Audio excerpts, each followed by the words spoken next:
저와 여러분이 함께 읽고 듣고 나눌 하나님의 말씀은 신약성경 요한복음 21장 18절로 25절까지 말씀입니다. 신약성경 186페이지쯤에 있는 요한복음 21장 18절로 25절 말씀, 저와 여러분이 한 절씩 번갈아가면서 읽고 25절 말씀만 함께 읽겠습니다.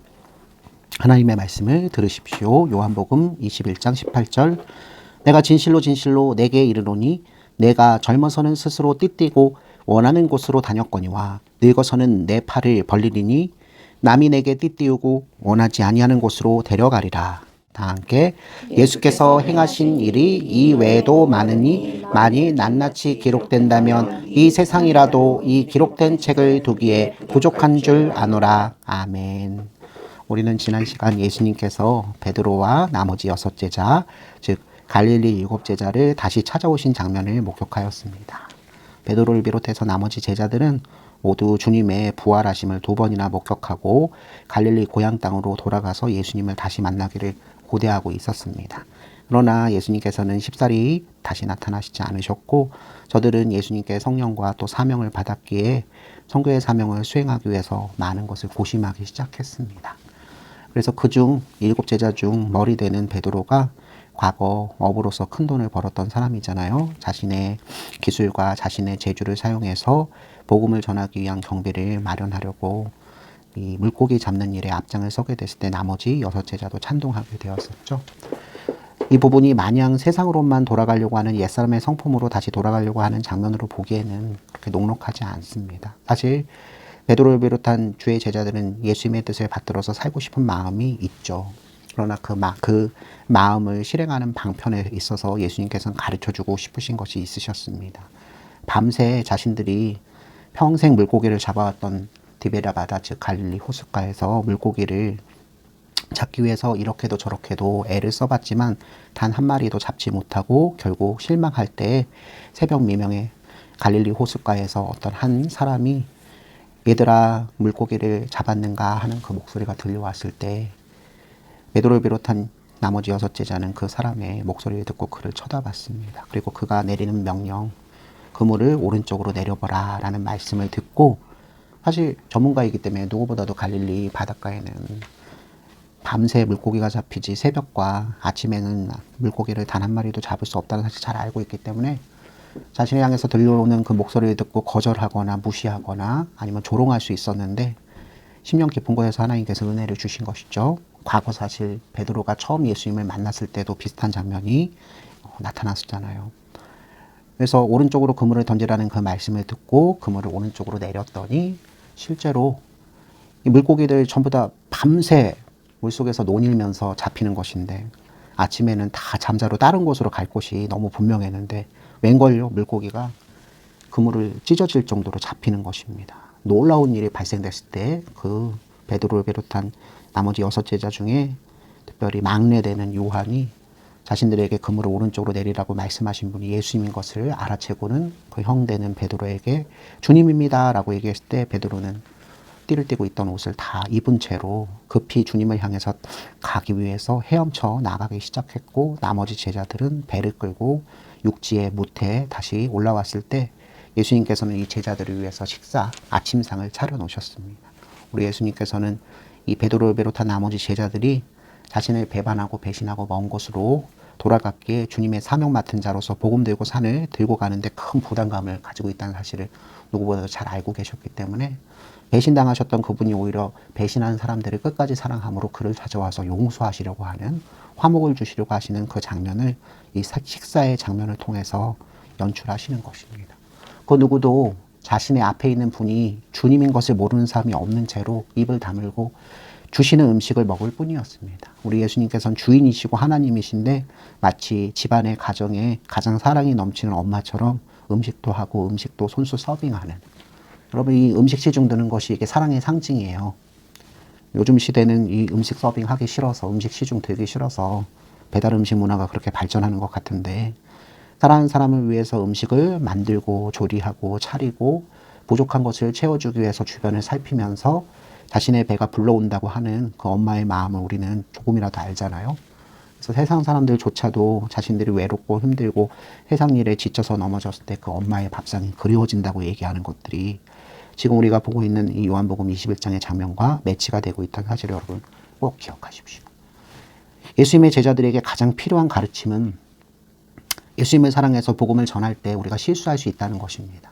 바로 자신의 정열과 자신의 열정과 자신의 믿음, 그 신뢰, 그 의지를 가지고 복음을 전해서는 안 되고 오직 주님을 사랑하는 그 마음, 주님께서 모든 것을 다 가지고 계셔서 우리는 그분과 함께 동행할 때 0에서 100이 될 수 있고 100에서 또한 0이 된다 할지라도 주님께서 그 모든 것을 채우실 것임을 담담히 믿고 따라가는 그 마음이 필요하다는 사실을 베드로를 비롯한 나머지 주의 제자들에게 이 물고기 사건을 통해서 가르쳐 주셨습니다. 그리고 특별히 베드로에게 예수님께서는 닥쳐오셔서 그를 베드로라 부르지 않고 요한의 아들 시몬, 사실은 요나의 아들 시몬, 바요나 시몬 이렇게 원문에는 써 있거든요. 바요나 시몬.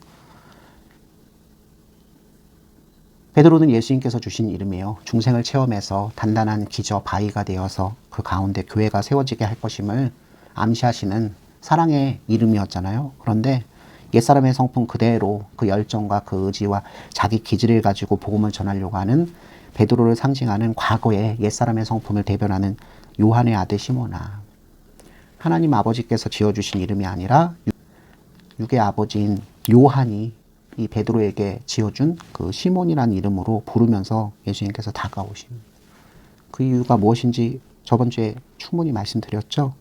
옛사람의 성품으로 예수님의 삼복음을 이해하고 받아들여서 그것으로 세상을 정복하고 그것으로 세상을 감명시켜서 자기 소유로 넣으려고 하는 불법적인 행위를 하게 될 것임이 자명하기 때문에 요즘도 이 목회라는 것을 말은 그렇게 하지 않죠. 그러나 자기 사업으로 생각하는 사람들이 심심치 않게 있습니다. 목사를 비롯해서 장로라고 하는 직분자들에 이르기까지. 그러나 목회는 결국에는 하나님의 어린 양 그리고 장성한 분량으로 자라야 할 양들을 먹이고 치는 일에 해당되지 않습니까?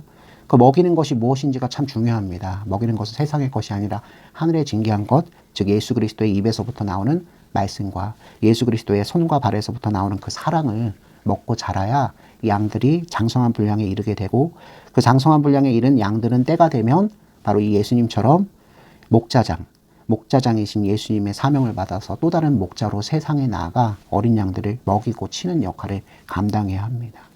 오늘날 가장 기본적인 목자는 말씀을 전달하는 목사입니다.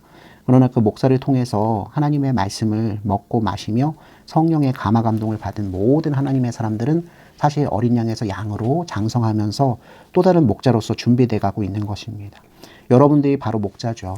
여러분들의 삶의 영역 가운데서 가장 작게는 가정에서의 여러분들의 직무, 어머니로, 아버지로, 자녀로. 그러나 또한 더 넓은 사회관계 가운데 나가서 여러분들이 공부하고 삶의 터전으로 일터로 삼고 있는 그곳에서도 하나님의 목자로서 하나님의 사랑이, 하나님의 제사의 은총이 필요한 모든 사람들에게 그 하나님의 말씀을 전달하는 사명은 사실 여러분들 모두에게 있다는 사실을 잊지 마셔야 합니다. 이런 큰 목자의 사명을 감당하기 위해서 가장 필요한 덕목은 딱 하나밖에 없습니다. 예수님께서 뭐라고 물어보셨죠? 네가 여기 있는 다른 사람들보다 나를 더 사랑하느냐. 여러분 목회할 때에는 우리가 하나님의 사람으로서 우리 형제들과 이웃들을 사랑하기 위해서는 바로 무엇이 필요하다? 예수 그리스도의 크신 사랑이 필요하다.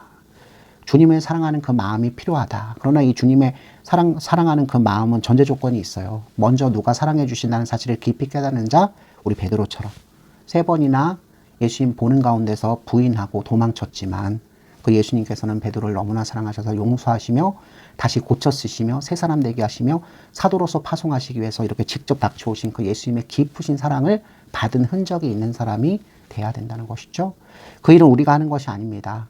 우리는 언제나 예수님의 말씀이 좋고 예수님의 대해 주심이 좋아서 예수님에 따라가지만 그 길 가정 속에서 고난도 함께 받아야 한다는 사실을 목격하게 되면 망설이거나 뒤돌아서거나 좌우를 살피면서 다른 것과 함께 가려고 합니다. 사실상 예수님을 배신하고 배반하는 베드로의 모습과 전혀 다를 바 없다는 것이죠. 그 가운데 자신에게 실망하고 낭패를 맞으며 주님을 향해서 죄책감으로 결국 그 길을 걸어가지 못한다고 생각하며 주저앉고 옛사람의 자취로 돌아가려고 하는 가장 비극적인 일, 가룟 유다와 같은 일을 경험하게 될 수도 있습니다. 그러나 주님께서 용서하시지 못할 일은 없습니다. 그래서 주님을 믿는 믿음 가운데서 길 걸어가는 중에 실패한 자들에게 주님은 오히려 찾아오셔서 주님의 얼마나 나를 사랑하시는지 그 모습을 보여주시고 새 힘을 불러일으켜 주십니다. 역시 주님의 제자들로 구성된 교회의 가장 큰 원동력은 주님의 큰 사랑이라는 사실을 이 베드로와 오늘날 양으로 부름받고 목자로서 교육받는 모든 하나님의 사람들에게 이렇게 교훈하시는 것입니다. 지난 시간 우리는 이 교훈을 받았습니다. 이 세상 다른 어떤 것보다 어떤 사람들보다 주님을 사랑하는 그 마음이 결국 이웃과 형제를 먹일 수 있다는 사실을 말입니다. 별것 아닌 것 같지만 평생 우리들에게 믿음의 이 선한 싸움으로 이것들이 닥쳐올 것입니다. 특별히 가정에서 우리 아이들을 양육하는 우리 어머니들. 과거에는 이 몫을 잘 감당해 주셨기 때문에 가정 가운데서 어린이들이, 학생들이, 청년들이 잘 자라나고 교회를 통하여서 사명을 받아서 각자의 일의 터전 가운데서 이 말씀대로 예수님의 착한 제자들로, 청지기들로 잘 살아가며 이 세상의 부패를 방지하고 하나님 나라가 어떤 것인지를 잘 알리는 그야말로 빛과 소금의 역할을 잘 감당하게 됐다면, 요즘 시대에는 사단이 근본적으로 그것을 시기하고 질투하고 무너뜨리기 위해서 가정 깊은 곳으로 침투하잖아요. 병듭니다. 엄마가 병들고, 병든 엄마를 통해서 결국 사랑을 잘 받지 못한 자녀들은 또 병들고, 바깥에 나가서 사랑을 구걸하다가 잘못된 불량식품과 같은 위선적인 사랑을 만나서 다른 것으로 10분 채워져서 겉으로 보기에는 멀쩡하지만 가장 결정적인 순간에 넘어져서 사랑 고시를 하지 못하는 상태로 살아가게 됩니다. 말 그대로 가정이 무너지고 교회가 무너지고 사회가 무너지고 국가가 무너지는 일이 그때부터 발생되는 것이죠. 여러분, 단 한 번도 이 예수 믿는 주님의 사랑이 여러분들의 기저가 된다는 사실을 깊이 생각해 본 적이 없을 수 있어요. 근데 사실 이게 굉장히 중요한 것입니다. 이 정말 잔이 찼을 때 이게 차고 넘쳐서 부족함이 없어서 다른 사람들 잔에 옮겨줄 수 있는 이 넉넉함들, 이게 달라도 뭐가 다른 것이거든요. 주님의 큰 사랑을 받는 것들이 멈춤이 없어요. 공급에 멈춤이 없기 때문에. 그러면 주의 제자, 주의 청지기들이 해야 될 일은 이것을 거저 버리는 것이 아니라 이것이 필요한 모든 사람들에게 내 잔이 차고 넘치기 때문에 나누어지는 일을 수종되게 하시기 위해서, 이 일을 하게 하시기 위해서 우리들을 부르셨다는 사실을 꼭 잊지 마십시오. 내가 스스로 여기에 무엇을 채워서 그것들을 사람들에게 먹이며 그 사람들에게서 나에게 채워질 무언가를 받아들려고 복음을 들고 산을 넘는 자가 돼서는 절대로 되지 않습니다. 이제 오늘 베드로는 예수님의 이 3번씩이나 용서해 주시고 3번씩이나 고쳐서 주시며 3번씩이나 자기 양을 치라고 부탁하시는 사랑의 당부를 잘 듣고는 예수님께 이제 질문도 하기 시작합니다. 그 전에 예수님께서는 베드로에게 한 가지 앞으로 베드로에게 일어날 사건을 얘기해 주신데 그 내용이 바로 18절과 19절이죠. 제가 읽어보겠습니다. 내가 진실로 진실로 내게 이르노니 내가 젊어서는 스스로 띠띠고 원하는 곳으로 다녔거니와 늙어서는 내 팔을 벌리리니 남이 내게 띠띠우고 원하지 아니하는 곳으로 데려가리라. 예수님이 베드로에게 말씀하십니다. 베드로야, 너는 젊어서는 네가 스스로 띠띠고, 띠라는 건 요즘 말로 얘기하면 허리띠를 얘기하는 것이죠. 그러니까 의복을 갖춰 입는 것이죠. 의복을 갖춰 입는다는 것은 어떤 일을 하기 위해서 준비가 되었다는 뜻이죠. 출발한다는 얘기죠. 근데 젊었을 때 베드로는 자기가 하고 싶은 대로 하고 산다는 얘기입니다. 그죠? 자기 주관적인 인생을 살면서 원하는 모든 곳으로 다닙니다. 그러나 여기서 은혜가 되는 말씀은 도리어 뒤에요. 늙어서는 내 팔을 벌리리니 남이 내게 띠띠우고 원하지 아니한 곳으로 데려가리라. 여러분, 젊었을 때에 비해서 나이 들었을 때는 어떤 인생을 산다는 것일까요? 내 마음대로 사는 것이 아니라 주인님의 명령에 순종하는 착한 종, 청지기의 삶을 살게 될 것임을 예언하십니다. 특별히 띠를 띠는 것은 어떤 일을 하기 위해서 전투적 자세로 준비하는 것이라 말씀드렸잖아요. 원하지 아니하는 곳으로 데려가시기 위해서 주님께서 직접 베드로의 띠를 띄워주신다고 얘기하시는 것입니다. 그 일은 바로 앞절 15절에서 17절에 말씀했던 내 양을 치라고 하는 그 3번 반복하셨던 그 말씀과 관련되는 것이죠. 베드로가 이제 누구의 종이 되어서 예수 그리스도의 착한 종이 되어서 주님의 어린 양, 주님의 장성한 분량까지 자랄 양을 먹이게 하시기 위해서 곳곳으로 몰아가실 것이다. 베드로는 목자가 될 것이고 예수님은 목자의 장, 목자장이 되셔서 베드로를 지도하시고 베드로는 그 지도를 받으며 예수 그리스도 하나님 나라의 어린 양들을 먹이는 일, 복음을 전하고 교회를 세우는 일에 충성하게 될 것임을. 근데 덤으로 충성하는데 충성의 대가가 여러분 뭐라고 생각해요? 생명의 면류관, 의의 면류관, 그죠? 영광을 받는 거죠. 하나님께 영광을 받는 것이죠. 19절 말씀 보면 이렇게 적혀 있거든요. 이 말씀을 하심은 베드로가 어떠한 죽음으로 하나님께 영광을 돌릴 것을 가리키심이러라. 정확하게 요한이 우리 보고 오해하지 말고 곡해하지 말고 이 말씀의 의도는 딱 하나야. 베드로가 하나님께 영광 돌리며 죽게 된다는 것을 말씀하셨던 거 예언하신 거야. 다시 한번 우리 18절 말씀 보면 어떤 말만 제가 쏙 빼놓고 얘기했죠? 내 팔을 벌리리니. 내 팔을 벌리리니. 팔을 이렇게 벌리는 사람이 있나요? 팔을 이렇게 벌리는 사람이 있나요? 팔을 벌리죠. 목자장 대신 예수님의 종답게 예수님과 같은 십자가 처형을 당할 것임을 예언하시는 말씀입니다. 쿠오바디스라고 하는 전승으로 내려오는 이야기에 의하면 베드로가 말년에 어느 지역에서 복음을 전하고 있었습니까? 로마에서 복음을 전하고 있었습니다. 로마의 네로 황제 때까지도 살아 있었다고 합니다.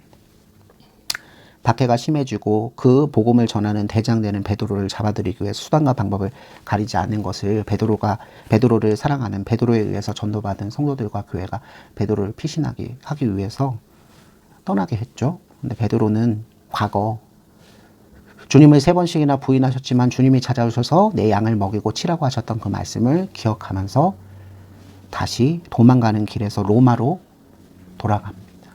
그리고 붙잡혔고 우리 예수님처럼 십자가를 지는 아름다운 운명에 처하게 됐을 때 베드로는 겸손의 마음으로 내가 어떻게 주님처럼 똑바로 십자가를 지고 죽을 수 있느냐 해서 거꾸로 십자가에 매달렸다고 합니다. 그래서 베드로의 십자가는 거꾸로 되어 있어요.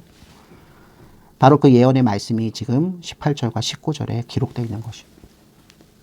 이미 이루어진 말씀이기 때문에 아마 19절처럼 요한이 말을 한 것 같아요. 근데 더 중요한 것은 19절의 후반부 말씀입니다. 이 말씀을 하시면 베드로가 어떠한 죽음으로 하나님께 영광을 돌릴 것을 가리키심이러라. 이 말씀을 하시고 베드로에게 이르시되 나를 따르라. 여러분이 베드로라면 어떤 마음이 들겠습니다? 무섭겠죠. 아무리 멍청해도 이 말씀이 죽음을 암시하는 말씀인 것을 스물스물 깨달을 즈음에 마음속에서 갈등하고 이 말씀에 순종할지 말지 짱구를 굴리기 시작하는 게 인간의 당연한 습성이 아니겠습니까? 그렇게 고민하고 있는 베드로 앞에 예수님이 딱 한마디밖에 안 하세요. 아주 유명한 말씀. 그죠? 나를 따르라. 오늘 우리가 함께 나누는 말씀, 요한복음 마지막 부분의 말씀은 예수님의 이 한마디로 종결됩니다.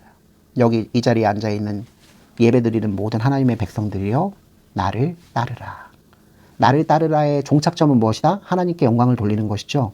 우리 인생의 궁극적인 의미와 목적, 그것은 바로 무엇? 하나님께 영광을 돌리는 데 있다. 하나님의 양무리들이 하나님의 말씀을 먹고 자라서 복음을 전하며 하나님께 영광 돌리는 것이 사람의 기본된 도리이자 기쁨이자 행복이다. 그런데 그 하나님께 영광을 돌리는 모습은 다채로울 수 있습니다. 특별히 하나님께서 원하실 때 하나님께 영광 돌리는 자 중에 뭐 하는 사람이 생길 수 있다? 목숨을 잃는 사람이 생길 수 있다는 것을 지금 이 말씀을 통해서 확증 있게 보여주십니다. 하나님께 영광을 돌리기 위해서 모든 수고와 모든 애씀 가운데서 세상적인 보상을 하나도 받지 못하고 죽을 수 있는 사람이 있다는 말씀을 베드로에게 무섭게 말씀하고 계세요. 쉬운 말씀이 아니죠. 베드로가 아무리 우락부락해도 이 말씀 앞에서 전에 옛사람으로 살 때, 즉 15절 말씀에 요한의 아들 시몬으로 살 때는 주저했을 거예요. 그죠? 요한의 아들 시몬으로 살 때는 치고 빠지는 때를 아니까요. 닭이 울기 전에 3번이나 부인하던 그 시절의 모습이라면 이 말씀을 듣고 나를 따르라 하시는 예수님을 따라갈 수 없었을 것입니다. 그러나 이제 베드로는 요한의 아들 시몬이 아니라 사이먼이 아니에요. 그러니까 서양 영미권에서 사이먼하고 피터는 이렇게 뜻이 달라요. 사이먼이 피터가 돼야 되는 거예요. 거꾸로 요즘에 예수님을 미워하고 반 그리스도적 생각을 가지고 있는 사람들은 피터가 아니라 시몬이 돼야 된다고 얘기해요. 그래서 시몬아 너는 뭐냐? 그래서 인간의 기본적인 그죠? 죄짓는 습성을 가지고 있는 인간이 고민하고 방황하면서 우리에게 이제 연민과 동정을 주는 그런 대명사적 존재로서 이제 시몬을 얘기하거든요. 시에 많이 나와요. 시몬. 우리하고 더 친근한 건 피터가 아니라 시몬이죠. 예수님의 말씀에 의해서 중생에 체험하고 그죠? 나를 따르라 하시는 말씀을 우직하게 붙들면서 이 세상 차원이 아닌 저 세상 차원의 삶을 사는 그 피터가 거룩하게 보이긴 하지만 그리 기쁘지도 반갑지도 원하지도 않는 삶이니까 우리는 신나게 제트스키 타고 맛있는 파이 잔뜩 먹고 내가 가고 싶은 곳 가면서 우리 아까 베드로가 젊었을 때 그렇게 살았다 그랬죠. 그게 마치 어린 시절, 청소년 시절 그리고 다 자라고 난 다음에 한참 전성기를 살고 있는 우리들의 삶의 목적이라고 생각하면 사니까요. 피터의 인생 살기보다는 사이몬으로 살고 싶다. 시몬으로 살고 싶다. 그러나 주님께서는 우리에게 우리 모든 하나님의 백성들에게 초대하세요. 나를 따르라. 나를 따르라는 것은 누구처럼 무엇을 들고 우리 주 예수 그리스도처럼 십자가를 들고 자기 십자가를 지고 자신을 따르란 말씀입니다. 우리 모두에게는 하나님께서 그의 아들 예수님처럼 우리도 아들과 딸이 되었기 때문에 십자가를 짊어지셔 주십니다. 그 십자가는 겉으로 보기에는 고난이지만 중요한 거예요. 고난을 이해하는 기본적인 것을 말씀드립니다. 겉으로 보기에는 고난이지만 그 고난을 통해서 무엇? 우리가 하나님을 만나게 될 것입니다. 고난 가운데서 하나님이 어떤 분이신지 하나님은 모든 것 되신다고 말씀을 드렸죠. 하나님은 모든 것을 가지고 계세요. 우리가 살게 되는 것도 죽게 되는 것도 우리가 부자가 되는 것도 우리가 가난하게 되는 것도 우리가 다른 사람에게 인정을 받는 것도 또 그렇지 못한 것도 하나님의 주권 하에서 하나님께 영광을 돌리게 하실 목적으로 한 사람 한 사람에게 개별적으로 주어집니다. 그것을 우리가 어디서 확신할 수 있냐면 우리 베드로가 우리하고 다를 바 없는 사람이잖아요. 바로 옆에 6제자 중에 누가 있다? 예수님의 사랑받는 제자 요한이 있는 거예요. 특별히 요한한테는 어떤 일이 있었죠? 십자가 밑에서 예수님께서 돌아가실 때 자기 어머니 마리아를 부탁했던 단 한 사람이었죠. 가장 사랑받는 또는 가장 사랑하는 제자, 공적으로 모든 예수 믿는 사람 가운데 예수님께서 인정해 주신 사람으로 부러움의 대상이 될 수 있는, 심지어는 누구마저도 그렇게 생각할 수 있다? 베드로마저도. 여러분, 비틀즈 중에 리더는 분명히 누구였죠? 존이었어요. 모든 사람들이 존이 리더인 것을 알고 있었어요. 존이 실력이 가장 탑이라고 생각했었어요. 그러나 같이 협업하고 음악하면서 폴 맥카트니가 성장하기 시작했습니다. 사실 기본 바탕부터 좋았던 사람이기 때문에 여러 가지 음악적인 경험과 그죠? 협업을 통해서 시너지 효과가 나는 건 너무 당연한 거잖아요. 어느 순간부터 폴이 존의 자리를 대신하기 시작합니다. 그리고 다른 모든 관객들과 팬들도 폴 맥카트니가 사실상 비틀즈의 매니저이자 리더인 것을 알아차리게 되죠. 그때 존의 마음을 사로잡고 있는 것은 무엇이었을까요? 질투심입니다. 질투심. 하나님께서 은혜 주셔서 어저께 제가 새벽 1시 반 넘어서 존과 폴의 관계에 대한 여러 가지 글들을 읽었었거든요. 노래로 디스하고 노래로 화해하고, 근데 그 노래로 디스하는 곡 가운데 화해의 의미를 담고 있는 노래가 질루시, 질투라는, 나 사실 말이야 아주 어렸을 때부터 너를 처음 만났을 때부터 사랑하기도 했지만 네가 나보다 훨씬 더 재주가 뛰어날 뿐만 아니라 사람들에게도 훨씬 더 따뜻한 사람인 걸 알고 질투하기 시작했어 하고 솔직하게 고백하는 존 레논의 그 노래 가사를 봤거든요. 그 노래 하나 때문에 나중에 폴 맥카트니가 우리 형아가 나한테 이렇게 생각하고 있구나, 그런 그렇지 하고 화해의 악수를, 화해를 청하는 계기가 된다고 그렇게 글에 기록이 되어 있더라고요. 19절 말씀 보세요. 베드로가 누구를 의식하기 시작합니까? 리더권에 있어서 누구를 의식하기 시작했을까요? 요한을 의식하기 시작하는 겁니다. 십자가 아래서, 이 굉장한 일이죠. 예수 그리스도의 어머니 마리아를 자기, 예수님 대신 맡아서 함께 살아야 할 아들로 삼아줬어요. 그러니 사도의 수익권이 베드로가 아니라 누구? 요한에게 넘어갔다고 주장할 수 있는 사람들이 나타날 수 있는 것이죠.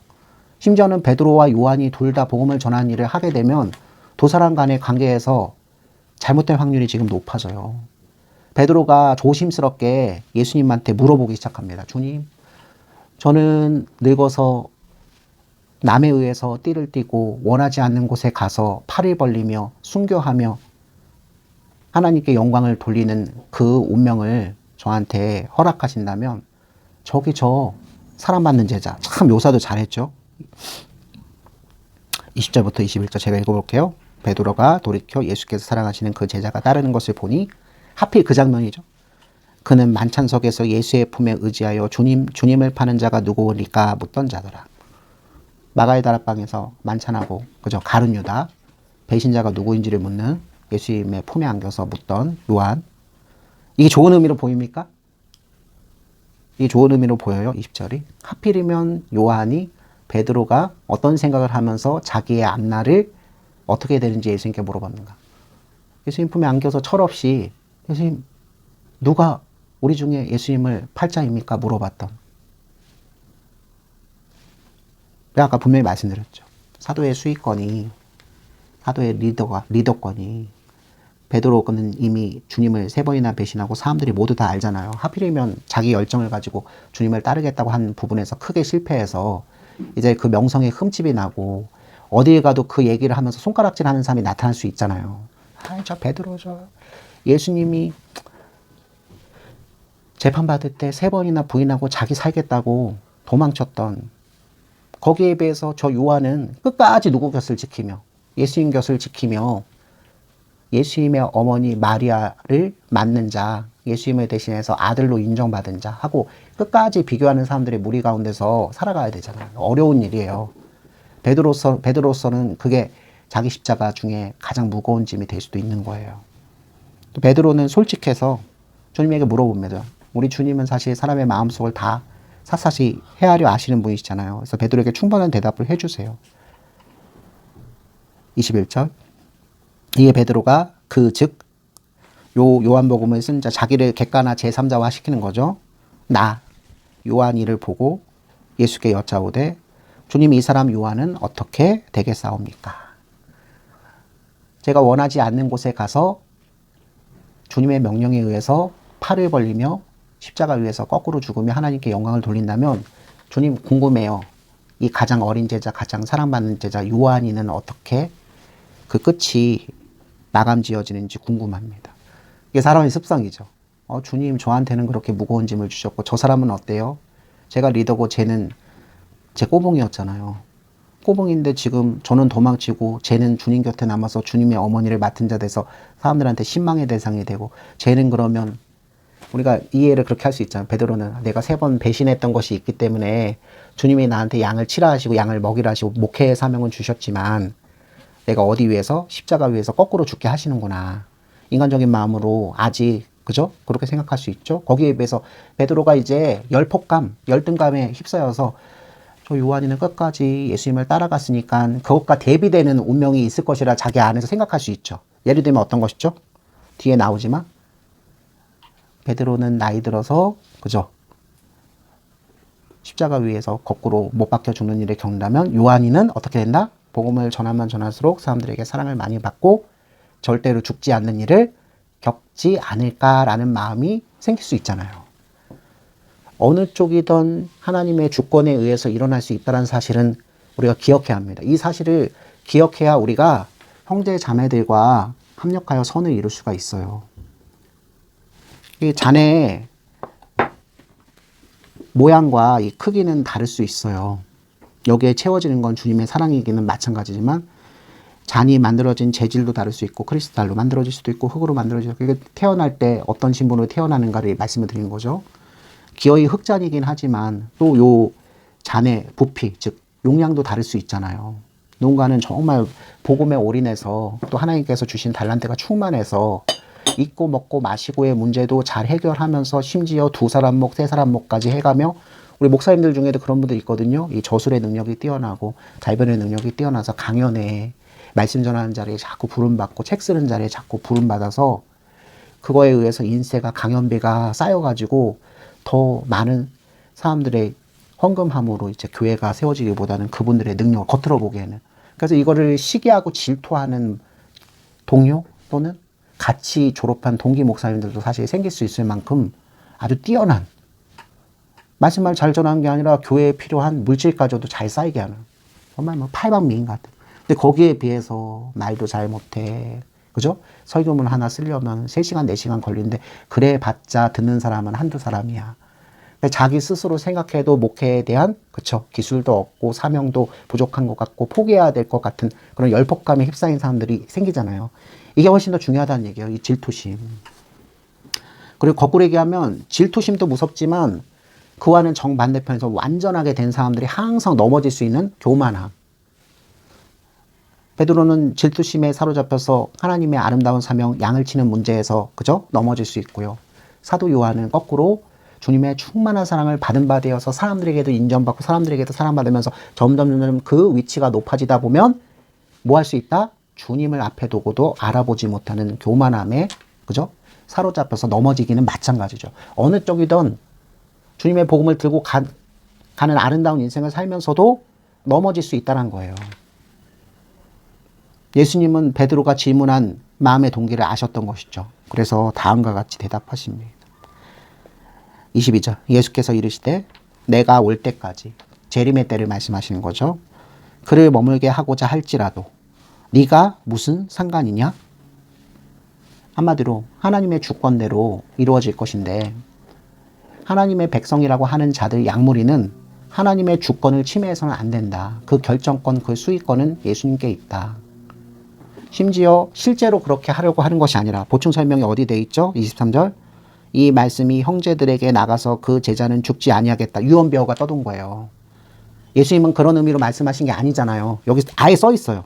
제가 나머지 읽어볼까요? 그 제자는 죽지 아니하겠다. 이렇게 잘못 의미가 야 베드로는 늙어서 원하지 않는 곳에 가서 띠띠고 거꾸로 십자가 못 박혀서 죽으면서 하나님께 영광을 돌리는데 요한은 영원히 죽지도 않고 그죠? 사람들에게 끝까지 사랑받으면서 복음을 전해 죽지 않는데 우와 하는 소문이 퍼졌나 봐요 실제로. 그런데 그 당사자 된 누가? 요한이 직접 첨언합니다. 23절에 중반부. 예수님이 말씀하신 것은 예수의 말씀은 23절 보고 계시죠? 그가 죽지 않겠다 하신 것이 아니라 내가 올 때까지 그를 머물게 하고자 할지라도 네가 무슨 상관이냐. 이게 핵심이다. 복음을 전하면서 어떤 죽음을 겪게 될 것인지 그 운명을 결정짓는 것은 누구시다? 주님이시다. 여러분 이거 한 가지에 순종하는 우리들이 되길 바랍니다. 평생 주님의 말씀을 듣고 이웃들을 사랑하고 그죠? 그 말씀에 순종하면서 살면서 누군가는 교통사고 나서 일찍 죽을 수 있다는 얘기고요. 누군가는 암에 걸려서 다른 사람들이 손가락질하며 그렇지 무슨 하나님이 있어라는 비난을 들으면서 조용히 눈을 감을 수도 있다는 뜻이에요. 거기에 비해서 어떤 사람은 예수님의 충만한 사랑을 받아서 정말로 형제들에게도 사랑받고 이웃들에게도 인정받는 교회 울타리 밖에 있는 이웃들에게도 인정받아서 그분은 참 성인이었어. 우리 개신교 쪽은 아니지만 과거에 우리 카톨릭을 대표했던 아니 우리 신앙을 대표했던 김수환 추기경이라는 분이 그런 대명사였어요. 우리 교계 안에서는 과거에 뭐 옥하는 목사님이나 박은선 박사님이나 이름만 대도 한경진 목사님이나 교계뿐만 아니라 바깥에서도 예수님의 참사랑을 실천한 아주 아름다운 사람, 그죠? 주기철 목사님, 손양원 목사님, KBS에서조차도 부활절이나 성탈절 즈음하면 그분들의 다큐멘터리를 틀어주면서 우리가 잃어버린 예수님의 사랑의 정신을 회복해서 혼탁해진 이 사회 가운데 등불을 비치자고 하는 의도를 가진 프로그램이 제작될 정도로 주님의 사랑이 넘치는 분들. 그런데 그 사람들의 모습을 보면요. 아까 베드로에게 당부했던 것에서 크게 벗어나지는 않아요. 요한도 나중에 여러분 어떻게 되는지 다 알고 계시죠? 우리는 요한계시록의 말씀을 통해서 이미 알고 있죠? 요한이 70세, 80세, 70대 중반 후반까지 말씀을 잘 전하다가 대박해가 시작됩니다. 그래서 결국에는 어떻게 됩니까? 붙잡히죠? 붙잡혀가지고 어디로 유폐됩니까? 반모섬이라는 곳에 유폐를 당합니다. 반모섬은 채굴장, 대리석을 채굴하는 섬이었어요. 노동의 강도가 보통이 아니었어요. 날마다 채찍 맞으면서 예수 믿는 사람들이 대거 붙잡혀가지고 반모섬에 한꺼번에 유폐됐었어요. 낮에는 매 맞으면서 할당된 양, 할당된 대리석 그 것들을 다 채굴하는데 육신의 힘을 다 쏟고 밤이 되면 지쳐서 그죠? 골아떨어져야 되는데 하나님의 심연막측한 사랑 때문에 성령의 감화감동 때문에 성령의 부르심 때문에 밤마다 우리 주님께서 환상으로 요한을 만나주시는 그러면서 끝내 이 길이라는 그 말씀을 받아 적는 요한의 말년의 모습 90세에서 약 100세 바로 직전까지 한 10년 정도를 더 살았다고 해요. 그래서 채굴장 반모섬에서 갑자기 로마의 식민지 정책, 종을 다루는 정책이 바뀌면서 때가 차면서 예수님께서 다시 선교의 기회를 열어주셔서 반모섬의 유폐에서 풀려져서 나머지 인생 가운데 복음을 힘있게 더 전하는 모습이 전승으로 기록으로 남아 있습니다. 오늘 말씀을 이제 정리하겠습니다. 주님께서 베드로가 물어본 것에 대해서 대답하신 것은 우리가 예수님께 궁금해하는 것과 그 대답에 해당돼요. 주님, 저는 어떻게 됩니까? 희망이 없는데요. 바뀔 것이 아무것도 없을 것 같은데요. 주님은 따뜻하게 그러나 답을 들고 말씀을 하세요. 네가 세상 다른 어떤 것보다 나를 더 사랑하느냐? 그럼 그 다음 단계가 뭐라고 했죠? 네가 세상 그 어떤 것보다 나를 더 사랑하는 마음, 주님을 사랑하는 충만한 마음을 가진 사람은 사명자가 되어서 양을 치게 하신다. 그 양을 치게 하실 때 발생될 수 있는 운명에 대한 주권은 누가 들고 계신다? 주님께서 직접 들고 계신다. 어떤 모양이로든 순교를 하던 아니면 사람들에게 충만하게 사랑받다가 남이 봤을 때는 고난도 핍박도 고생도 없는 것처럼 보이지만 그건 남이 보는 것 뿐이에요. 하나님께서 그 요한을 보셨을 때는 베드로의 필적하는 고난 가운데서도 사랑의 영광을 바쳐드리는 그 요한 때문에 영광을 받으신 것들이 자취가 뚜렷하게 나타날 겁니다. 그러니까 다른 사람이 주님께 어떤 사랑을 받아서 어떤 대우를 받고 그 사람이 어떻게 세력이 커지는가를 관심 갖고 신경 쓰기보다는 주님께서 자신에게 맡겨주신 양무리들을 바라보면서 영광을 돌리는 일에 충성하라는, 그래서 결국은 주님을 사랑하는 자에게 맡겨주신 것은 무엇이다? 충성밖에 없다는 말씀이 여기서 이제 나타날 수밖에 없는 거예요.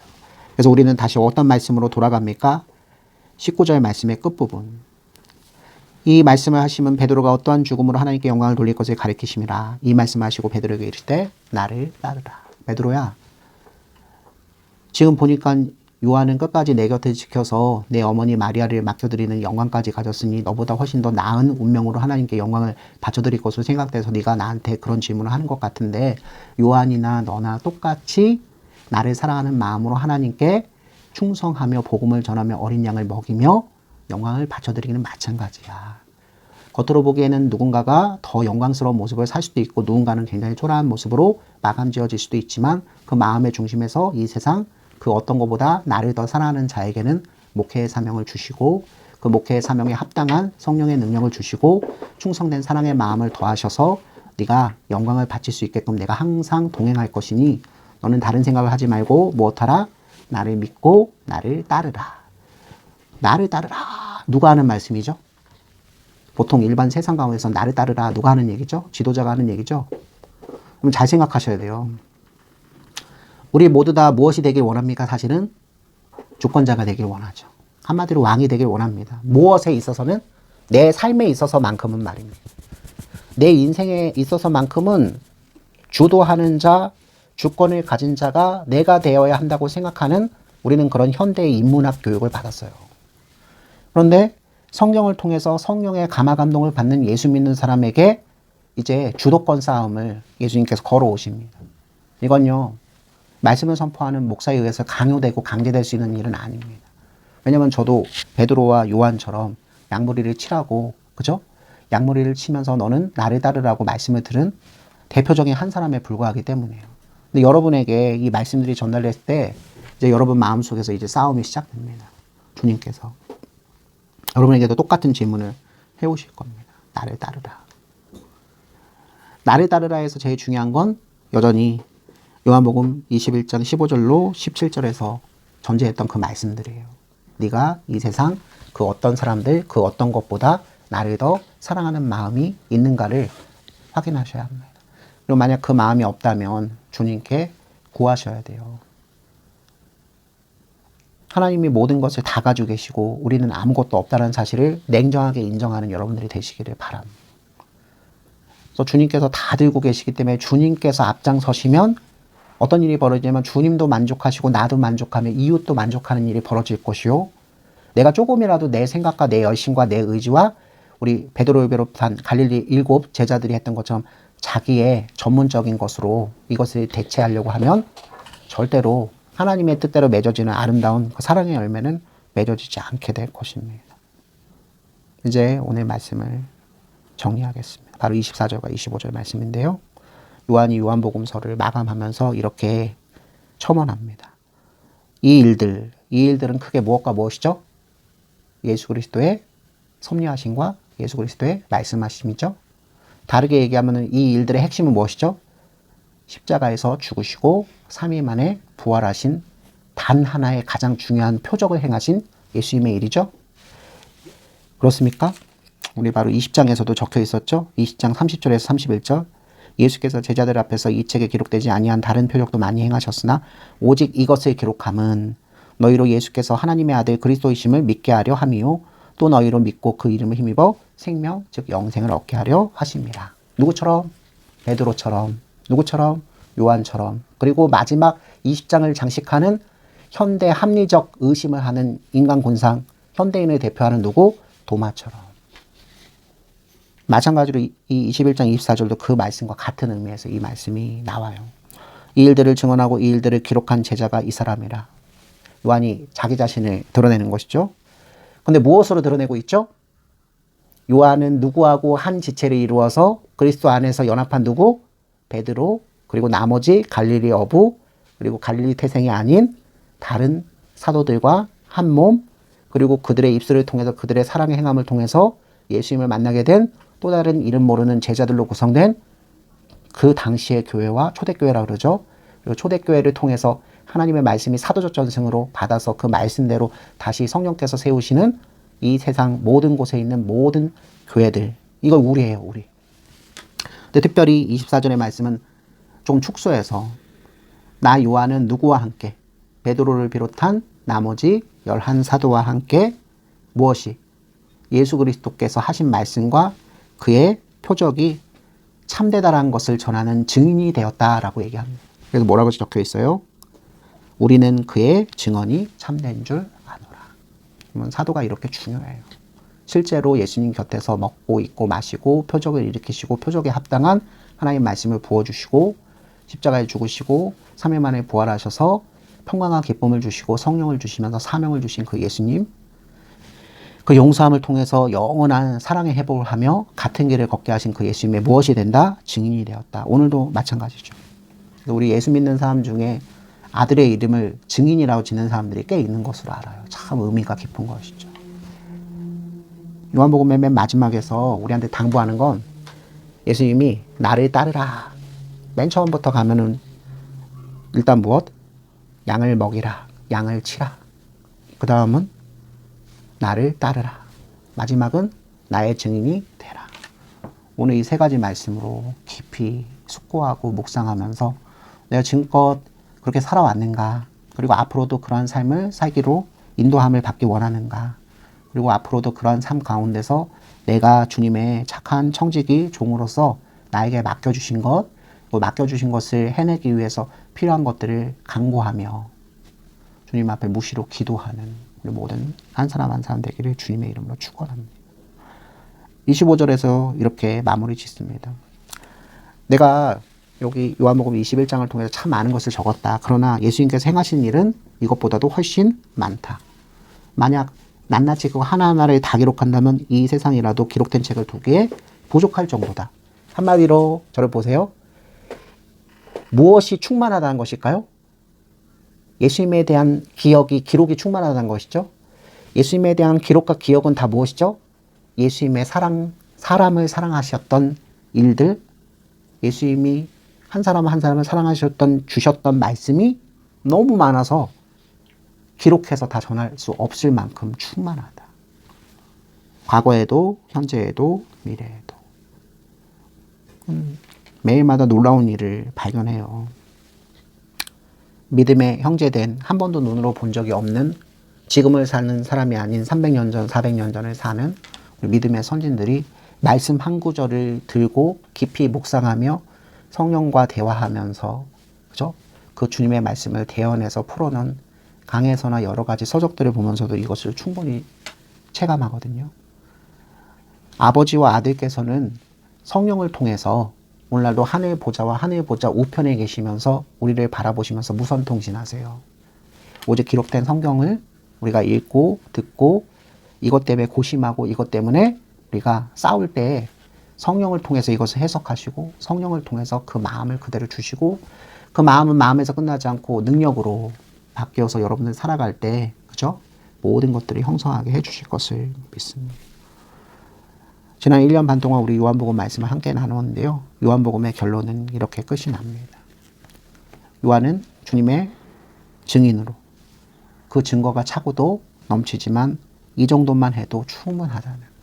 그리고 이것은 과거에도 그랬고 현재 우리 듣는 모든 사람에도 그렇고 앞으로 우리가 얼굴도 이름도 한번 듣지 못하는 사람들에게도 하나님의 택한 백성들에게는 마찬가지 효과를 나타낼 것임을 믿는 믿음으로 요한이 이 요한복음의 끝을 짓고 있는 것이. 사랑하는 우리 성도 여러분, 예수님께서 이 세상 그 무엇보다 나를 더 사랑하느냐라고 질문해 오실 때 여러분의 사랑으로 대답하시지 마시고 차라리 베드로처럼 실패한 흔적과 넘어진 흔적과 제약된 연약한 모습이 있다는 것을 솔직담백하게 고백하면서도 주님을 사랑합니다라고.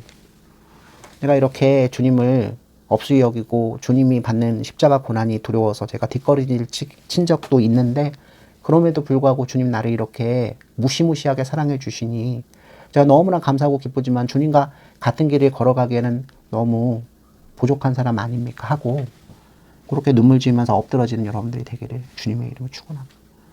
주님께서는 우리 한 사람 한 사람이 겉으로 보기에는 완전한 것 같지만 사실상 후패하고 부패하고 그죠? 썩어 무너져 있다는 것을 책망하실 분이 아니라 오히려 가엾게 보셔서 고치시고 새 사람 되게 하시고 사명을 주셔서 이전에 나와 같은 모습을 가지고 있는 그죠? 그 가난한 사람들 곁을 지키며 먹이고 치는 양무리를 돌보는 교회의 사명, 성도의 사명, 사도의 사명을 주실 것을 바라고 계세요. 영원히 누구를 사랑한다면 주님을 사랑하고 주님을 따라가는 자가 된다면 나머지 일에 있어서는 누가 다 하실 것이다? 우리 주님께서 다 하실 것이다. 아주 단순하고 명백하지만 우리들은 이것을 영원히 잊지 않는 자가 되어야 합니다.